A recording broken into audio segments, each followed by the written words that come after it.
You know that moment when someone puts their hands on you in anger? When a person you've made millions for decides that intimidation is an acceptable management style? I was 40 years old, standing in my boss's office, and Drake Sands, the man who'd built his entire company on my back, had just shoved me against the wall. His face was 2 inches from mine, spittle flying as he screamed about quarterly targets. And in that instant, something crystallized in my mind with perfect clarity. I was done being his golden goose. I'd spent 5 years generating over $15 million in revenue for his firm, and this was my reward? Physical threats? No. I wasn't going to sue, wasn't going to complain to HR, wasn't going to write a sob story on LinkedIn. I was going to do something far more devastating. I was going to take everything he'd built and burn it to the ground, legally, methodically, and with a smile on my face.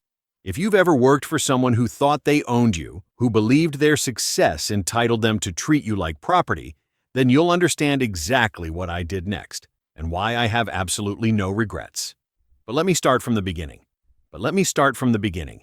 Before I go any further, let me know in the comments where in the world you are watching from, and make sure to subscribe because tomorrow I will share a story you don't want to miss. I walked into Drake's office that Tuesday afternoon, expecting our usual quarterly review.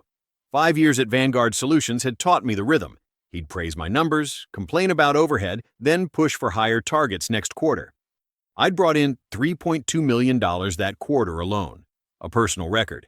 I was Vanguard's top performer by a mile, managing 12 major accounts that represented 60% of the company's revenue. Drake was at his desk, jaw tight, staring at his computer screen like it had personally offended him. The late afternoon sun cut through the blinds behind him, throwing bars of light across the paperwork scattered on his mahogany surface. "Close the door, Harry." I did. The click echoed louder than it should have. "The Mendoza contract closed yesterday, $840K. I know we projected $750K, so that's—" "Sit down." His tone made my stomach drop. Not the usual bluster, something colder. I sat in the chair across from his desk, the same chair where I'd sat dozens of times before, always walking out with a handshake and higher targets. "I've been reviewing expense reports," Drake said, not looking at me. He clicked his mouse twice, hard. "You've been taking clients to some pretty expensive restaurants. We discussed this. Entertainment budget for major accounts. It's how relationships—" "You spent $600 last month at Morton's with the Kellerman team." I could smell the cologne he always wore too much of, something woody and aggressive that matched his personality. "And they renewed for $1.2 million. That's a 200,000% return on—" Drake stood abruptly, his chair rolling backward and hitting the credenza behind him. "Don't get smart with me. You work for me. This is my company. Every dollar you spend is my money, and I'm tired of you acting like some kind of independent contractor who can do whatever he wants." I felt heat rising in my chest. My hands gripped the armrests. "Drake, I've brought in over $15 million in the 5 years I've been here. My close rate is 94%. I have never once gone over budget or failed to deliver. You think that makes you special?" He was walking around his desk now, and something in his movement made my shoulders tense. "You think those clients are loyal to you? They're Vanguard clients, this company's clients. You're just the face making the pitch." The dismissiveness in his voice, like I was interchangeable, replaceable, just a cog in his machine, hit something deep. "Is there a point to this conversation?" "The point," Drake said, his voice rising with every word, "is that you need to remember your place. You're an employee, a very well-paid employee, sure, but you don't make the rules here. I do." I stood, slowly, deliberately. I've never claimed otherwise, but I also don't appreciate being called in here and lectured like a child when my numbers speak for themselves. That's when he moved. Fast, aggressive. Drake closed the distance between us in 2 strides and shoved both hands into my chest, slamming me backward into the wall beside his bookshelf. The impact rattled the framed motivational posters, those generic corporate things about teamwork and excellence that suddenly felt obscene. His face was inches from mine, red and contorted, veins standing out on his forehead. "You don't appreciate it?" he screamed, and I could feel the spittle hitting my face. "I don't give a damn what you appreciate. You will do what I tell you, when I tell you, without question, or you can pack your desk and get the hell out." For one suspended moment, I just stared at him, at this man-child having a tantrum because he couldn't handle a subordinate with confidence. My mind was racing, calculating, but my expression stayed flat. This wasn't anger I felt. It was cold, perfect clarity, like watching a chessboard where all the pieces suddenly aligned. "Get your hands off me," I said quietly. Drake stepped back, still breathing hard, apparently realizing he'd crossed a line. His hands dropped to his sides. Just remember who signs your checks." "I'll remember," I said, and I would. I'd remember every single second of this. "Are we done here?" "Yeah, we're done. Get back to work." I walked out of his office, closed the door behind me with the same calm I'd use closing a car door, and went straight to my own office. My hands were steady, my breathing was controlled. I locked the door, sat down at my desk, and opened my laptop. New document. Title: Client Relationships. Personal Contacts. For the next 3 hours, I compiled everything. Every client I'd personally developed. Every relationship I'd built from scratch. Every contact who'd told me over drinks or golf or late-night calls that they worked with Vanguard because they trusted me, specifically. Not the company, not Drake's leadership, me. The list was longer than I'd even realized. Kellerman Industries, $380K annually. I'd cold-called Elaine Parker 4 years ago, pitched her during a conference in Boston, closed the deal over dinner at Legal Seafoods. Mendoza Tech, $840K. Will Garcia and I met at a charity golf tournament. We'd played 18 holes before we ever talked business. Titanium Logistics, $420K. Claire Roberts had been a contact from my previous firm. She'd followed me to Vanguard specifically because she trusted my work. Cascade Dynamics, Parkview Systems, Redline Manufacturing, the list went on. 12 major accounts, combined annual value, $3.1 million. All of them contracts I'd negotiated personally. All of them relationships where I was the primary point of contact, where clients called my cell phone directly, where I knew their kids' names and their vacation schedules. Every single one of them was a relationship that existed because of my work, my credibility, my ability to deliver results, not Drake's. By the time I left that evening, 6:30, the office mostly empty, I'd already started making calls. Nothing direct, nothing that would show up as solicitation, just casual check-ins. "Hey, wanted to let you know the Mendoza contract processed smoothly. Appreciate working with you. Let's grab coffee next month." Planting seeds, building the foundation for what came next. That night, I sat in my home office until 2 a.m., working through the legal implications. I wasn't an idiot. I knew there would be non-compete clauses, client poaching restrictions, confidentiality agreements.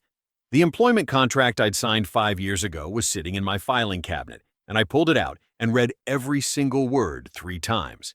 The language was dense, corporate speak designed to protect Vanguard from every conceivable angle.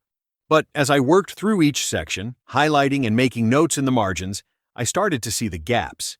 The places where Drake's lawyers had been either lazy or overconfident. The non-compete section was specific. I couldn't work for a direct competitor in the same market sector for 12 months after separation. But it said nothing about starting my own company, nothing about entrepreneurship. The restriction was employment-based, not activity-based. The client non-solicitation clause was trickier. It prohibited me from soliciting or servicing any client assigned to employee by company during the term of employment and for a period of 18 months following separation. Assigned by company. I leaned back in my chair, reading that phrase again. 8 of my 12 major accounts hadn't been assigned to me by Vanguard. I'd prospected them myself. Cold calls, networking events, personal referrals from my previous firm. Vanguard had simply benefited from relationships I'd built on my own initiative. That was the crack in the foundation. My wife Brenda appeared in the doorway around midnight, holding 2 mugs of tea. She was wearing her old college sweatshirt, hair pulled back, looking at me with that expression that said she knew something was seriously wrong. "You've been in here for 4 hours, she said, setting 1 mug on my desk. "Want to tell me what's going on?" I told her everything. The quarterly review that wasn't a review. Drake's escalating anger over expense reports that had generated massive returns. The way he'd gotten in my face about remembering my place, about how clients belonged to Vanguard, not to me. And then I told her about the shove. How Drake had put both hands on my chest and slammed me into the wall. How his face had been red and contorted, screaming about obedience like I was some kind of disobedient dog. Brenda's expression went cold. "He put his hands on you?" "Yeah. At work. In his office." "Yeah." She set her tea down carefully, like she was concentrating very hard on not throwing it. "So, What are you going to do? I'm going to leave, I said. Start my own firm. And I'm going to take every client who's actually loyal to me, not to Vanguard's brand name. Can you do that legally? I tapped the contract. I think so. My non-compete only restricts me from working for direct competitors in the same market sector for 12 months. It doesn't prevent me from starting my own company in a different business model. And there's nothing in my contract about client relationships I developed independently. Brenda was quiet for a moment, processing. She'd supported my career for 15 years, through 3 different firms, 2 cross-country moves, and countless late nights. She understood the industry, understood the politics, understood that reputations were everything. This could get ugly, she finally said. It will definitely get ugly. Good, she said, and there was steel in her voice. That man put his hands on you. Burn it down. The next morning, Tuesday, coffee still hot in my travel mug, I called my college roommate, Jonas Hubert. We'd lived together junior and senior year, stayed close after graduation even as our careers diverged. He was a corporate attorney now, successful and shark-like, working at a mid-sized firm that specialized in employment law and business litigation. Harry, Jonas answered on the second ring. This is early for you. What's wrong? I need legal advice. Can we talk confidentially? Attorney-client privilege starts right now. What happened? I explained the situation, Drake's management style, the physical assault. My plan to resign and start my own consulting firm, taking clients who'd explicitly told me they worked with Vanguard because of me personally. Jonas was quiet for a moment. Then, forward me your employment contract and any documentation about how you developed these client relationships. Emails, meeting notes, anything showing you were the primary relationship manager. You think it's viable? Harry, if you can prove these clients came to Vanguard because of you personally, and if your contract doesn't explicitly forbid entrepreneurship or client outreach, yeah, it's viable. Risky, but viable. Drake will absolutely sue you. Let him. That's the spirit. I could hear the grin in Jonas's voice. Let me review everything and I'll call you back tonight. I forwarded the contract and spent the rest of the day pulling together documentation. Email threads where clients addressed me directly, bypassing Vanguard's general channels. Meeting notes where I'd logged initial contacts and prospect development. CRM entries showing I'd created the client records myself, not inherited them from previous account managers. The evidence was overwhelming. These relationships were mine. Jonas called at 7 p.m. with his analysis. I was back in my home office, door closed, laptop open with a legal pad covered in notes. Your non-compete is surprisingly narrow, Jonas said. It only restricts employment with competing firms. It says nothing about founding your own company. And the client non-solicitation clause has a loophole. It only applies to clients you were assigned by the company, not clients you personally developed and brought into the fold. 8 of my 12 accounts were clients I prospected independently. Then you're golden on those 8. The other 4 are trickier, but if they reach out to you first, that's not solicitation. That's organic business development. You can't control who contacts you after you've left. What's my exposure? Drake will claim tortious interference, theft of trade secrets, breach of fiduciary duty, Jonas said, his tone casual, like he was reading a grocery list. But if you're careful, if you don't use any Vanguard materials, don't contact clients until after you've resigned, and can prove these relationships existed independent of company infrastructure, most of it won't stick. You'll still spend money on lawyers, but you'll win. How much money are we talking? Retainer? $25,000 to start. Could go up to $100,000 if it gets nasty. Discovery, depositions, motion practice, it adds up. But Harry, if you pull this off, you're looking at a $3 million book of business in year 1. That's worth the risk. I thought about Drake's hands on my chest, his spit on my face, his absolute certainty that I was his property, that my success belonged to him, that I should be grateful he allowed me to work at all. Draw up the retainer agreement, I said. I waited 2 weeks. During that time, I set up everything quietly, methodically, the way you defuse a bomb. One careful step at a time, no mistakes. LLC paperwork filed with the state. Monarch Consulting, Incorporated. The name mattered. I wanted something that conveyed authority, independence, premium service. Everything Vanguard pretended to be, but wasn't. Business bank account opened at a different institution than Vanguard used. I didn't want any accidental overlap. Any chance of Drake claiming I'd misused company resources or confused business funds. Basic website created. Nothing fancy, just a clean landing page with my photo, a mission statement about personalized consulting services, and a contact form. Professional, legitimate. Office space leased in a building across town, away from Vanguard's downtown location. 2 rooms, modest, but respectable. A place to meet clients without operating out of my home office. Every step documented, every receipt saved, every piece of evidence showing I'd built this independently, using my own money, on my own time. And I kept working at Vanguard like nothing had changed. Showed up on time, answered emails, attended meetings. Drake didn't suspect a thing. Or if he did, he was too arrogant to believe I'd actually leave. On Thursday morning, 2 weeks and 3 days after Drake shoved me against that wall, I walked into his office with a single sheet of paper. Drake was at his desk, staring at his computer screen, jaw tight the way it always was when he was reviewing financial reports. He didn't look up. "What's this?" he asked, gesturing vaguely at the chair across from him. I didn't sit. I placed the resignation letter on his desk, right in front of his keyboard. "My resignation, effective immediately. I'm invoking the clause in my contract that allows for immediate separation in cases of hostile work environment." His head snapped up, really looked at me for the first time. "You're what?" "I'm resigning. I've already cleared my desk. My company laptop and phone are with your assistant. All client files have been properly logged in the CRM system. Everything's documented." Drake stood slowly, his face darkening, that familiar red creeping up from his collar. "You can't just quit." "I can, and I am. It's all in the contract you had me sign. Section 12, subsection 4.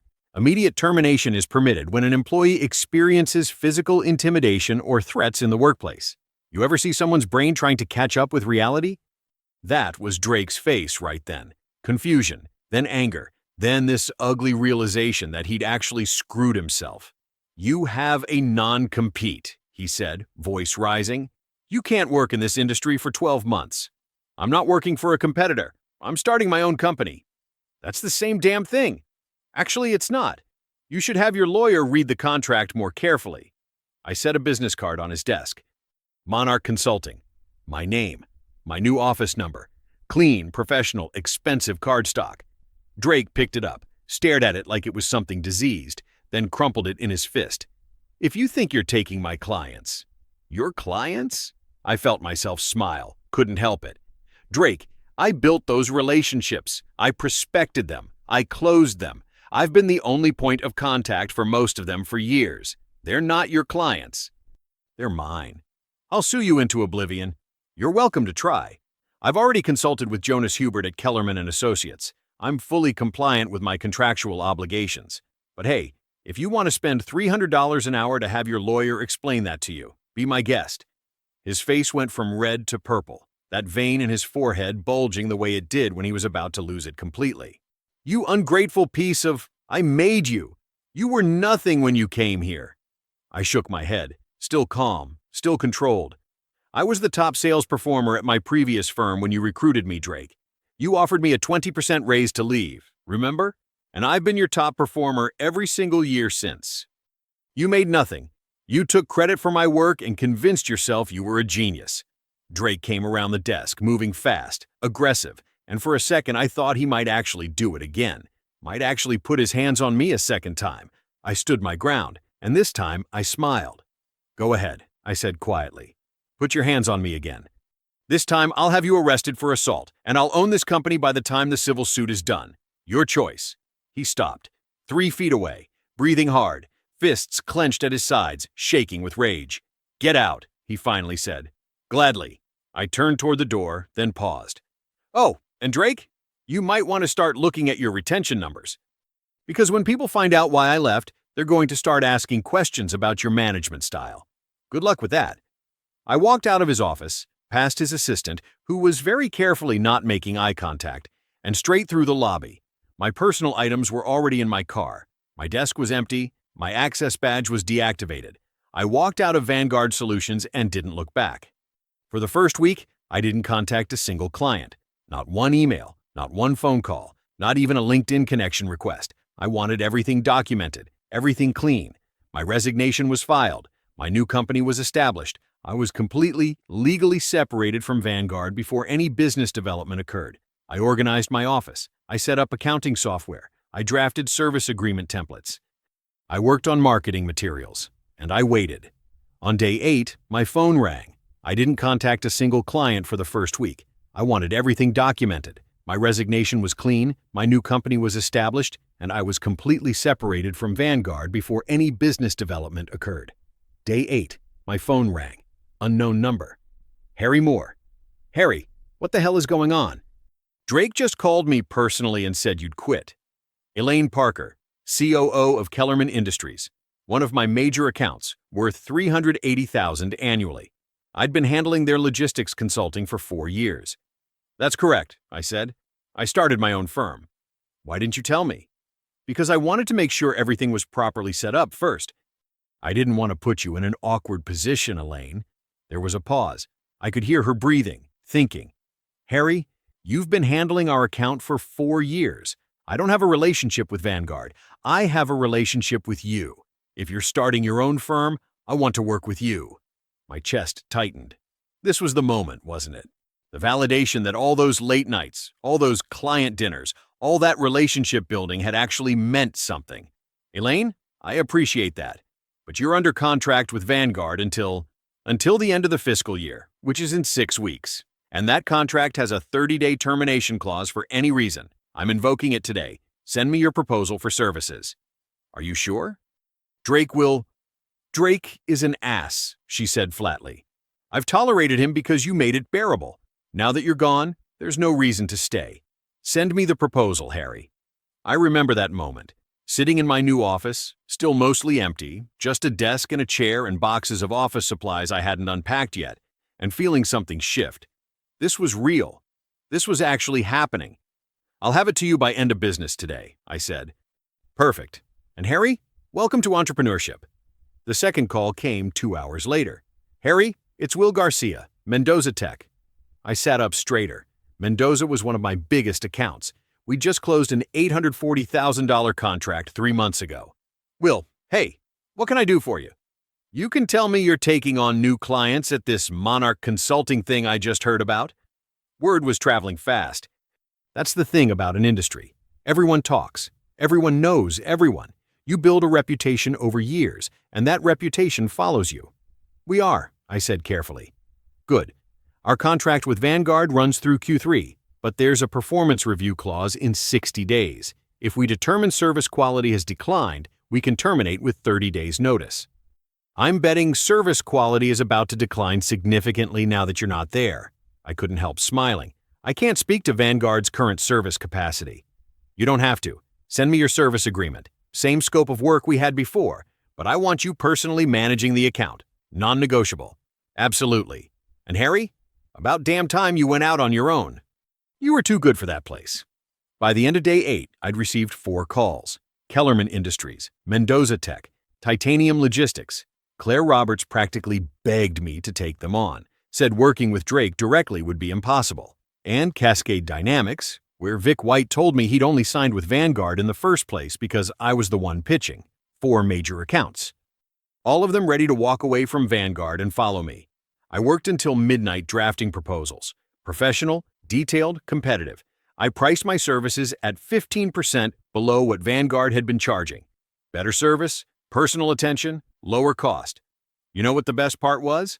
I could actually afford to charge less. No massive overhead, no bloated management structure. No Drake Sands taking 60% of revenue as operational costs while the people doing actual work got scraps.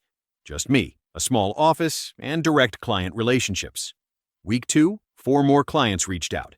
Same story every time. They hadn't been working with Vanguard, they'd been working with me. If I was leaving, they were leaving. Not one of them needed convincing. Not one of them hesitated. 8 accounts total. 8 signed contracts by the end of week 2.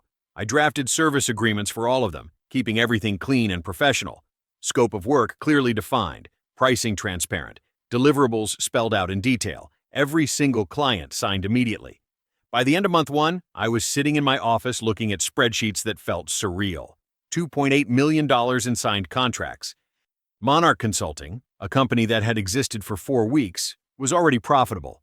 I hadn't even hired my first employee yet, and I was looking at first-year revenue that would put me in the top tier of independent consultancies in the region. I called Brenda from the office. We did it. Did what? 2.8 million in contracts. Signed. Legal. Done. She was quiet for a moment. How many clients? 8. All of them came to me. I didn't reach out to a single one. How does it feel? I looked around my office. Still mostly empty. Still smelled like fresh paint and new carpet. Still just me and a desk and a dream that was rapidly becoming reality. It feels like vindication, I said. The envelope arrived via certified mail on a Tuesday morning, 8 weeks after I'd walked out of Vanguard Solutions for the last time. I signed for it, looked at the return address, Mitchum and Price, attorneys at law, and knew exactly what it was before I even opened it. Drake had finally made his move. I sat down at my desk, slit the envelope open, and pulled out 15 pages of legal fury stapled together with the kind of aggressive precision that screamed expensive billable hours. Vanguard Solutions, Inquiry v. Harry Moore, and Monarch Consulting, LLC. I skimmed the first page. Tortious interference with business relationships, breach of fiduciary duty, misappropriation of trade secrets, client poaching, unfair competition. They were asking for $5 million in damages. $5 million, plus an immediate injunction preventing me from servicing any former Vanguard clients while the case proceeded. I read through the whole thing twice, my jaw getting tighter with every paragraph. The language was aggressive, accusatory, designed to paint me as some kind of corporate thief who'd stolen Drake's life's work. They claimed I'd systematically dismantled Vanguard's client base through deceptive practices and violations of contractual obligations. They alleged I'd used proprietary methodologies and confidential client information to unfairly compete. It was complete fiction, every single word. I forwarded the PDF to Jonas and called him 30 seconds later. "You get it?" I asked. "Reading it now. Hold on." I could hear him flipping through pages on the other end. Then he started laughing. Actually laughing. "Jonas, they're asking for $5 million and an injunction that would shut down my entire business. Harry, this is a Hail Mary. They have no case. They have 15 pages that say otherwise. They have 15 pages of wishful thinking and legal intimidation. Look, let me break this down for you. First, tortious interference requires proof that you actively interfered with existing contractual relationships through improper means. You didn't. These clients all had termination clauses in their contracts, and they exercised those clauses. That's not interference. That's normal business. What about breach of fiduciary duty? You weren't a fiduciary. You were an employee. You followed your employment contract to the letter. You resigned properly. You returned company property. You didn't solicit clients before you left. There's no breach. They're claiming I stole trade secrets. What trade secrets? Client contact information? That's not proprietary. That's public information. Sales methodologies? You developed those yourself over 20 years in the industry. They don't own your brain, Harry. They don't own your professional expertise. I felt some of the tension in my shoulders ease. So, what happens now? We file a response denying everything. We go through discovery, and in 6 months, this gets thrown out on summary judgment, or they settle for nuisance money just to make it go away. In the meantime, you keep running your business exactly like you have been. What about the injunction? Won't happen. They'd have to prove irreparable harm and likelihood of success on the merits. They can't prove either. Your clients chose to leave. There's no legal mechanism to force them to stay with a company they don't want to work with. How much is this going to cost me? We're already at $25,000 on retainer. This could go up to $100,000 if they really want to drag it out. But Harry, you're looking at almost $3 million in revenue this year. That's worth the investment. I thought about Drake's face when I'd placed my resignation letter on his desk, the way he'd crumpled my business card, the threats. File the response, I said. And Jonas, don't pull any punches. The discovery process started 6 weeks later. Both sides got to request documents, emails, communications, anything relevant to the case. Jonas subpoenaed all my old emails from my time at Vanguard, every message I'd sent or received during 5 years of employment. What we found was beautiful. Hundreds of emails showing me prospecting new clients, cold outreach, pitch meetings I'd scheduled myself, proposals I'd written, contracts I'd negotiated. Follow-up communications where I was the only Vanguard employee involved. Email after email after email proving I'd been the sole relationship manager for all 8 clients who'd left. Zero involvement from Drake. Zero involvement from anyone else at Vanguard except occasional CCs on administrative matters. I'd built those relationships. I'd maintained them. I'd been the only point of contact for years. Jonas sent me a summary after reviewing everything. This is perfect. We can prove beyond any doubt that these were your relationships, not Vanguard's corporate relationships. You were the value proposition. What about their side? We subpoenaed Drake's emails too. That's where things get really interesting. He sent me a PDF an hour later with a subject line that just said, "Jackpot." I opened it.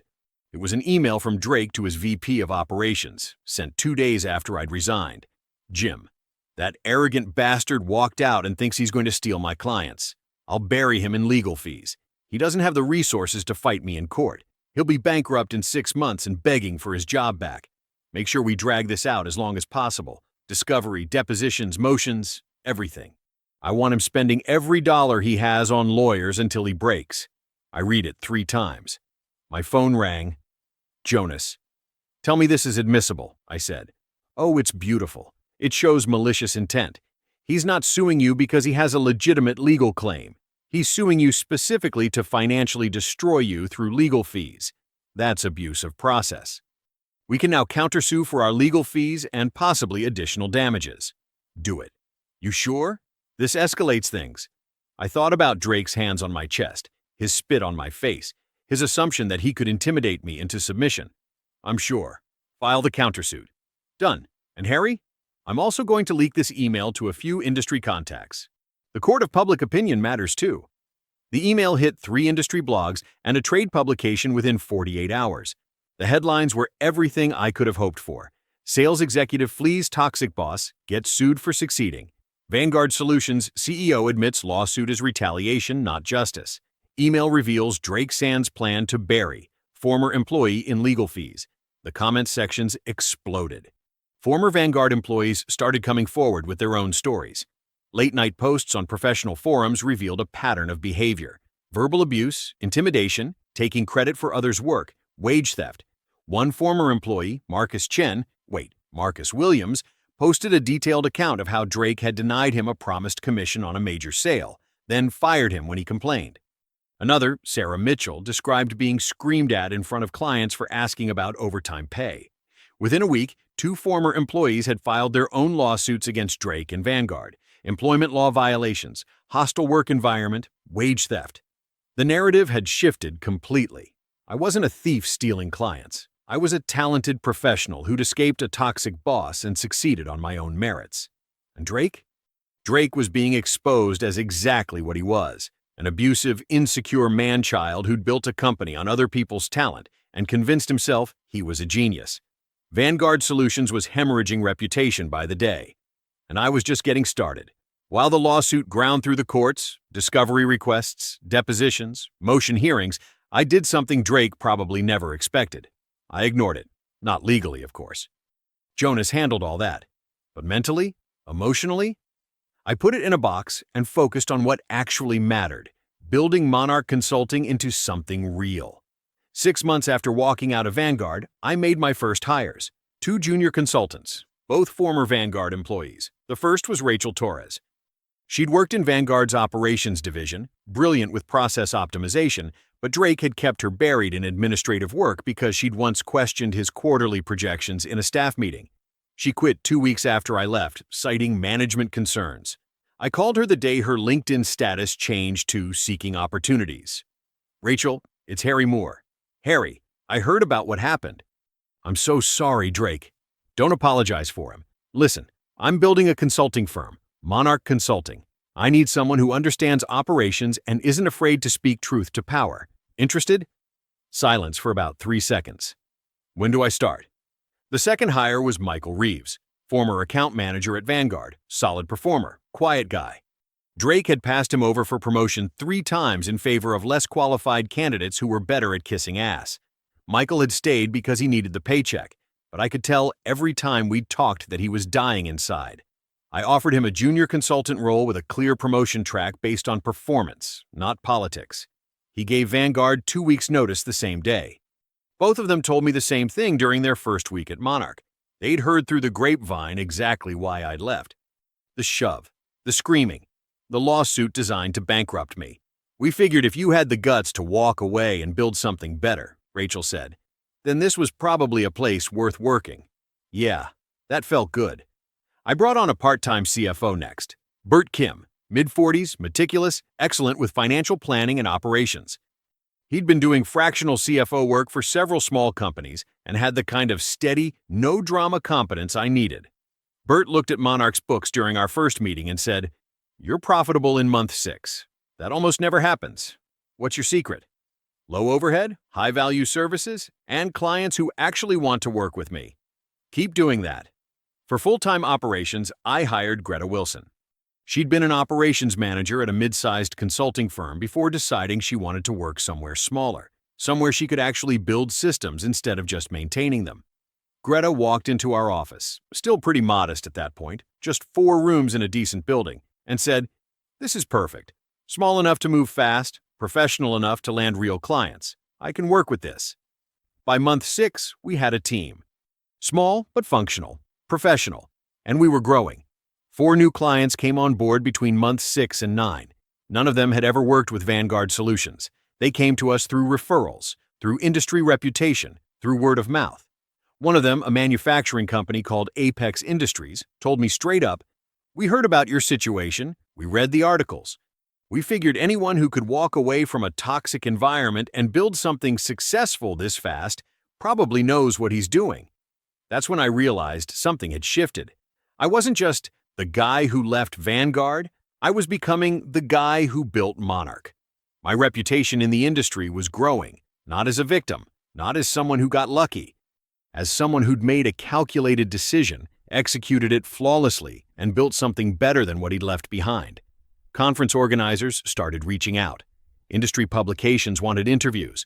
A business podcast asked me to talk about navigating career transitions. I said yes to some of it. Not all. I didn't want to become that guy who only talked about his former boss, but enough to establish Monarch's brand as a firm built on expertise, integrity, and respect. The kind of company Vanguard had pretended to be, but never was. Year 1 closed with $3.4 million in revenue. After all expenses, salaries, overhead, office space, legal fees, everything, I personally cleared $890,000. More than double what I'd made at Vanguard. I sat in my office on December 31st, looking at the final numbers Bert had prepared and just breathed. A year ago, I'd been getting shoved against a wall by a man who thought he owned me. Now, I owned my own company, employed 5 people, served 16 clients who'd chosen to work with me specifically. Brenda appeared in my office doorway that evening. "You coming home? Or are you going to stare at spreadsheets all night?" "Just processing." She walked over, looked at the revenue summary on my screen. "Holy shit, Harry." "Yeah. We're taking a vacation." "What?" "A real vacation. 2 weeks, somewhere far away. The kids, you, me, no laptops, no client calls, no lawsuit updates." I started to protest. There was always work to do, always clients to manage. But Brenda cut me off. "You haven't taken more than 3 days off in a row in 10 years. We're doing this." 3 weeks later, we were on a beach in Auckland, New Zealand. Sam and Louise were building an elaborate sandcastle about 50 yards down the shore, arguing good-naturedly about architectural integrity. Brenda was sitting next to me in a beach chair, her hand in mine. The sun was setting over the water. The air smelled like salt and eucalyptus. I couldn't remember the last time I'd felt this. Still, Brenda squeezed my hand. "You did it." "The lawsuit's still pending," I said automatically. "We won't know for another few months if—" "I'm not talking about the lawsuit." I looked at her. "I'm talking about this," she said. "You built something. You proved you didn't need him." And she was right. The revenge, if you want to call it that, wasn't just about taking clients. It wasn't just about watching Vanguard's revenue drop or seeing Drake scramble to keep his company afloat. It was about proving that Drake Sands had never been the source of my success. I'd always been the one doing the work, building the relationships, closing the deals. Drake had just been the guy taking credit and signing checks, and now everyone knew it. "Yeah," I said quietly. "I did." Sam ran up, dripping wet from the ocean. "Dad, Louise says her side of the castle is better than mine. You need to be the judge." I stood up, brushing sand off my shorts. "Let's see what we're working with." As I walked toward their castle, Brenda called after me. "Harry?" I turned. "I'm proud of you," I smiled. "Thanks. Me too." I didn't have to destroy Vanguard Solutions. Drake did it himself. The lawsuits from former employees started piling up about 3 months after I left. First it was 2 people, then 4, then 7. All of them told the same story: verbal abuse, intimidation, wage theft, retaliation for questioning management decisions. The kind of toxic workplace culture that festers when someone with power decides they're entitled to treat people like property. The media coverage was brutal. Industry blogs picked up the stories. Trade publications started running features with titles like "When Company Culture Goes Toxic" and "The Real Cost of Abusive Management."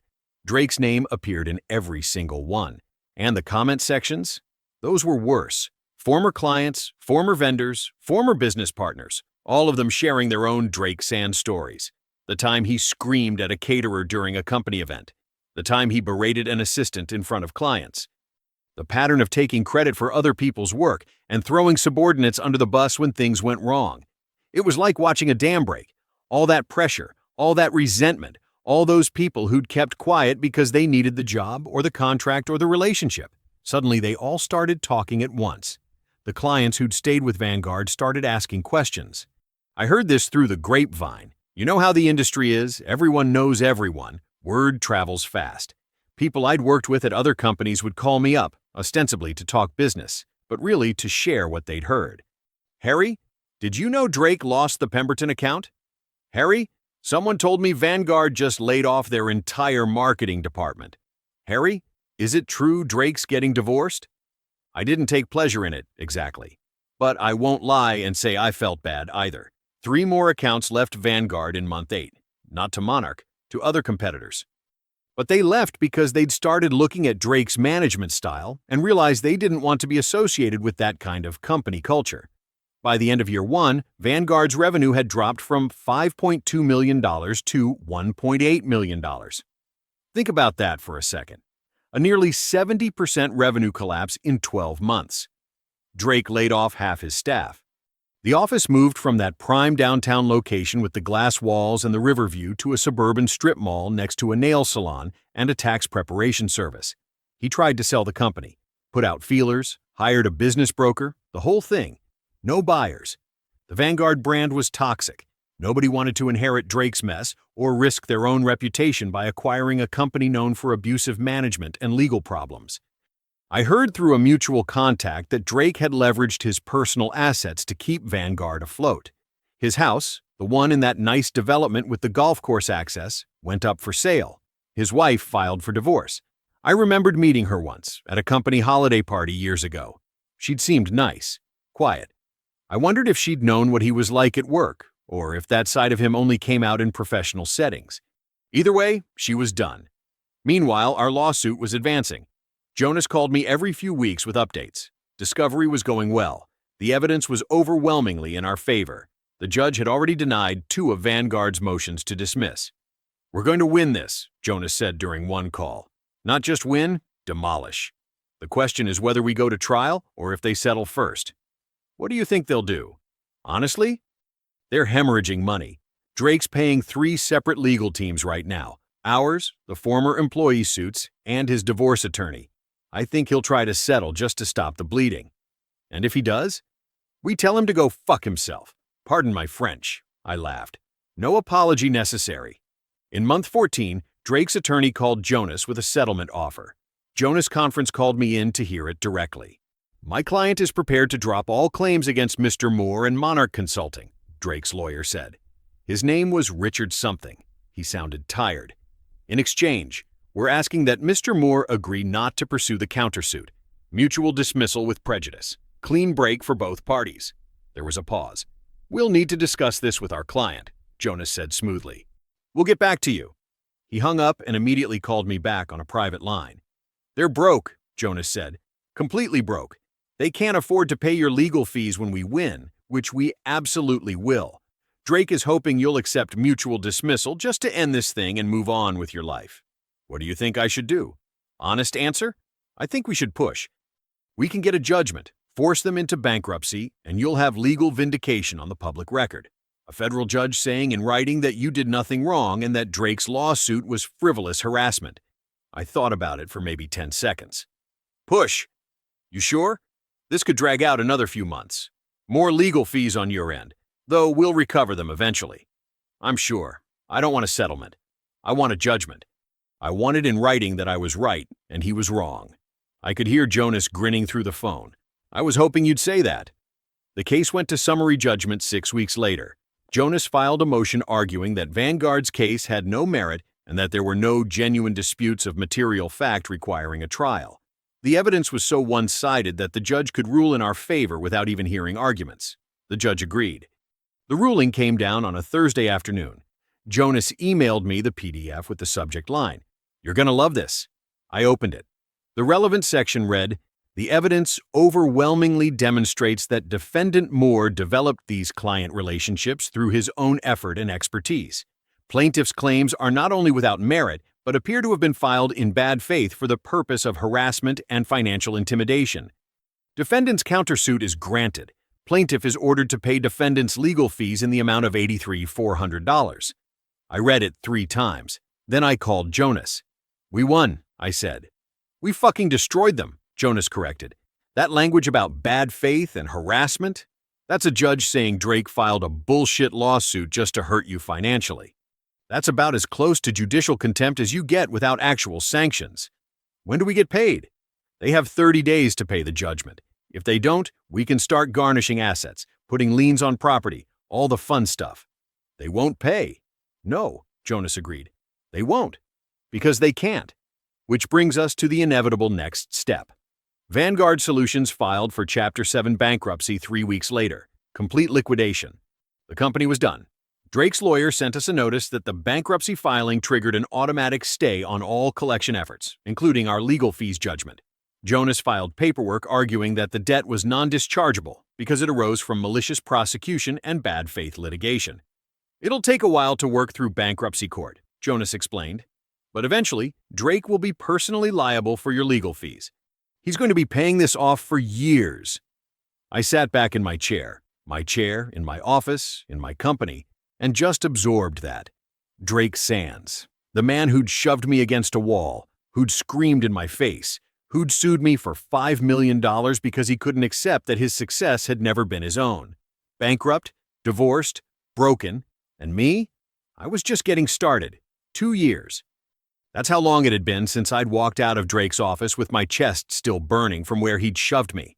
2 years since I'd decided that I wasn't going to be a victim, wasn't going to accept abuse, wasn't going to let some insecure man-child convince me that my success belonged to him. I was sitting in my corner office, actually mine this time, not just a space I occupied in someone else's building, looking out over downtown. The view was spectacular. 10th floor, floor-to-ceiling windows, the kind of space that announced you'd arrived without having to say a word. Monarch Consulting had grown to $4.8 million in annual revenue. We had 8 employees now, good people, talented people. People I'd hired because they deserved opportunities, not because I needed warm bodies to fill chairs. We'd been profiled in 2 industry magazines, Forbes Small Business and Consulting Today, and I'd been invited to speak at 3 professional conferences about building client-focused firms and navigating career transitions. The irony wasn't lost on me. I was now the guy other people came to for advice about leaving toxic situations and starting over. My phone buzzed. "Jonas. You free for lunch?" he asked. "Always got time for you." "What's the occasion?" "I have some news you're going to enjoy." Jonas showed up at noon carrying Thai takeout and wearing that specific grin that meant he'd just won something. "All right," I said, clearing space on my desk. "What's got you so happy?" "Remember how we got a judgment against Vanguard for legal fees? $83,400. How could I forget? Bankruptcy court just issued their final ruling on dischargeability. Jonas pulled out his phone and opened an email. The debt isn't dischargeable because it was incurred through malicious prosecution. Drake is personally liable. I set down my fork. He can't pay it. Nope, Jonas agreed cheerfully. He absolutely cannot. Which means we can garnish wages, put liens on property, pursue collection for years. This judgment is going to follow him around like a shadow. How long are we talking? At his current income? Assuming we garnish the maximum allowed percentage, which we will, 7 to 10 years, minimum. And that's if he doesn't try to dodge it, which he will, which will just add interest and penalties. I thought about that. Drake Sands spending the next decade having a chunk of every paycheck automatically diverted to pay me back for suing me in the first place. Yeah, there was a certain poetry to it. There's more, Jonas said. He was enjoying this way too much. You know that house he was trying to sell? It finally sold last month. Good for him, I guess. Well, here's the thing. He and his ex-wife split the proceeds. After paying off the mortgage and closing costs, his share came out to about $40,000. That's not much for a house that size. No, it's not. Turns out he'd refinanced it twice to keep Vanguard afloat. He was underwater on it for the last year and a half. Anyway, the second those funds hit his account, we immediately put a lien on them for the legal fees judgment. Froze the whole thing. I stared at Jonas. We took his house money. We took what he legally owes you, yes. The court agreed. So Drake's now living in a one-bedroom apartment in the suburbs, place called Willowbrook Gardens, which is one of those names that tries really hard to sound nicer than it is. And his job? Jonas consulted his phone again, pulling up what looked like a LinkedIn profile.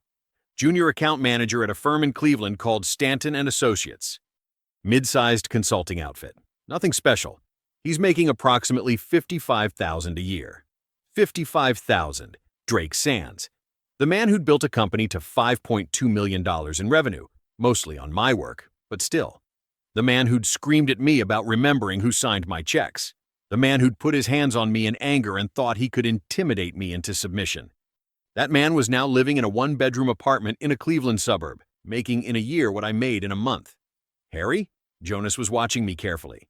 How do you feel? I thought about it. Really thought about it. Did I feel vindicated? Absolutely. Did I feel satisfied? Hell yes. Did I feel guilty? Like maybe I'd taken things too far? Not even a little bit. I feel like justice was served, I said finally. Jonas nodded slowly. That's a very diplomatic answer. It's the truth. Drake made choices. He chose to be abusive. He chose to sue me out of spite rather than accept reality. He chose to leverage his personal assets to fund a frivolous lawsuit instead of just moving on. Every single consequence he's facing now is a direct result of decisions he made. And you? I made different choices. I chose to walk away from toxicity. I chose to build something better. I chose to fight back legally instead of just taking it. I gestured around my office. This is what happens when you bet on yourself instead of waiting for someone else to validate you. Jonas raised his water bottle in a mock toast. To justice. To justice, I agreed. We ate in comfortable silence for a few minutes. Outside, the city hummed with life. People building things, people tearing things down, people making choices that would echo for years. Did I ever wonder what would have happened if I'd just found a new job instead of starting Monarch? If I'd walked away quietly instead of taking my clients with me? Sure, sometimes. But then I'd remember Drake's hands on my chest, his spit on my face. His absolute conviction that I was his property, that my success was something he owned. And I'd realize that some things are worth fighting for. Respect is worth fighting for. People ask me sometimes if I regret how I handled things with Drake. If maybe I should have just found a new job instead of starting my own company. If maybe I took things too far. The answer is simple. No, not even a little bit. Drake made a choice when he put his hands on me. He chose intimidation over respect. He chose ego over competence. He chose to believe that success I generated for him, by the way, gave him the right to abuse the people who'd actually built that success. I made a different choice. I chose to remove myself from a toxic situation and build something better. I chose to prove that my value wasn't tied to his company or his approval. And yes, I chose to take every single client who was loyal to me personally rather than to Vanguard's brand. Was it revenge? Absolutely. But it was also justice. You want to know what Monarch Consulting looks like today? 3 years after I walked out of Drake's office with nothing but a plan and a lawyer's phone number, we have 12 employees now. Revenue hit $6.2 million last year. We've been named one of the fastest growing consulting firms in the region by 2 different business publications. I've been asked to speak at conferences. I've been interviewed for podcasts. I've had 3 competitors try to acquire us. I turned them all down. This company is mine. Built from the ground up on relationships I developed, expertise I earned, and a reputation I cultivated through years of actual work. Nobody gets to buy that and slap their name on it. I've hired 2 more people away from Vanguard's remaining competitors over the past year. Not because I'm trying to destroy anyone, I'm past that now, but because talented people deserve to work in environments where they are respected, where their contributions are valued, where nobody's going to shove them against a wall for having a conversation about expense reports. Remember how that felt? That moment when you realize you've been working for someone who fundamentally doesn't respect you as a human being? I do. I remember it every single day, and I make damn sure nobody who works for me ever feels that way. As for Drake, last I heard he's still in Cleveland, still making his modest salary, still paying off that judgment, a little bit at a time, automatically deducted from every paycheck. His LinkedIn profile doesn't mention Vanguard Solutions anymore. The company is gone, dissolved, forgotten, erased from the business landscape like it never existed. And me? I'm exactly where I deserve to be, at the head of a company I built, surrounded by people I respect, serving clients who value what I bring to the table. That's not revenge. That's just the natural order of things reasserting itself. See, here's what I've learned over the past 3 years. Toxic people don't need you to destroy them. They'll do it themselves, given enough time. Drake didn't fail because I was vindictive. He failed because he was incompetent. He'd built a company on the backs of talented salespeople, convinced himself he was a genius, and then systematically drove away everyone who actually made him successful. I just happened to be the one who finally had enough. When someone shows you who they really are, when they reveal that they view you as property rather than as a partner, as a tool rather than as a colleague, believe them. And then remove yourself from their sphere of influence completely. Don't make threats. Don't burn bridges unnecessarily. Don't post angry rants on social media or send late-night emails you'll regret. Just leave. Take your skills, your relationships, your expertise, and build something better somewhere else. Prove them wrong through success, not through arguments. Let them collapse under the weight of their own toxicity. Because they will. Trust me on this. They absolutely will. The Drakes of the world always do. And whatever you do, once you've walked out that door for the last time, don't look back. Your future is ahead of you, not behind you. The people who respected you will follow. The clients who valued you will find you. The opportunities you deserve will materialize, but only if you have the courage to walk away from what's comfortable and bet on yourself. Is it risky? Sure. Is it scary? Absolutely. Is it worth it? Every single time. 3 years ago, I was standing in an office being physically assaulted by a man who thought he owned me. Today, I'm standing in my own office, running a company that's everything Vanguard pretended to be but never was. That's not luck. That's not coincidence. That's what happens when you refuse to be a victim and instead become the architect of your own success. So yeah, no regrets, not one. I believe stories such as this find us for a reason. If this one touches you, please subscribe. I share a new one every day. In the meantime, there are 2 stories on the screen that are even better.